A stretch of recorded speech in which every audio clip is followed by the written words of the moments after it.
Hello বন্ধুরা, আসসালামু আলাইকুম। আমার হাতে যে গাছটি দেখতে পাচ্ছেন এটা গ্রামে বা চলিত কথায় একে কলা ফুল বলে। তো গাছটি দেখেন, এটা কিন্তু অনায়াসে অনাদরে বিভিন্ন জঙ্গলে বা রাস্তার আশেপাশে কিন্তু দেখতে পাওয়া যায়।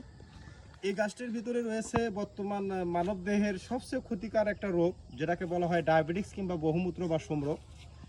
এই রোগের সমাধান করার ক্ষেত্রে এটার ভিতরে পর্যাপ্ত পরিমাণে শক্তি রয়েছে। মহান আল্লাহ তাআলা এই গাছটির ভিতরে এমন একটি গুণ ক্ষমতা দিয়ে দিয়েছেন, যারা প্রতিদিন ইনসুলিন নিতে হয়, ইনসুলিন না নিলে তারা যাদের ডায়াবেটিক্স নিয়ন্ত্রণে আসে না এবং প্রতিদিন ডায়াবেটিক্সের ওষুধ খাইতে হয়।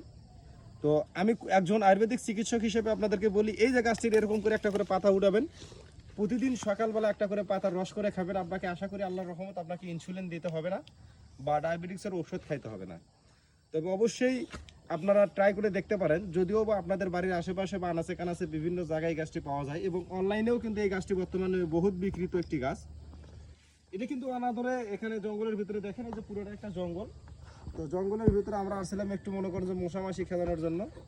তো এসে দেখলাম গাছটা, তো গাছটা দেখার পরে মনে করলাম যে জনগণের উদ্দেশ্যে কিছু উপকার বা মানে সতর্কতামূলক একটা ভিডিও বানানোর চেষ্টা করলাম। তো ভিডিওটি কেমন হয়েছে অবশ্যই জানাবেন। অবশ্যই যদি ভিডিও ভালো হয় বা ভালো লাগে, সেক্ষেত্রে অবশ্যই আপনারা আপনাদের বন্ধু বান্ধবের কাছে শেয়ার করবেন। যাদের বন্ধু বান্ধব নেই তারা বান্ধবীর কাছে শেয়ার করবেন।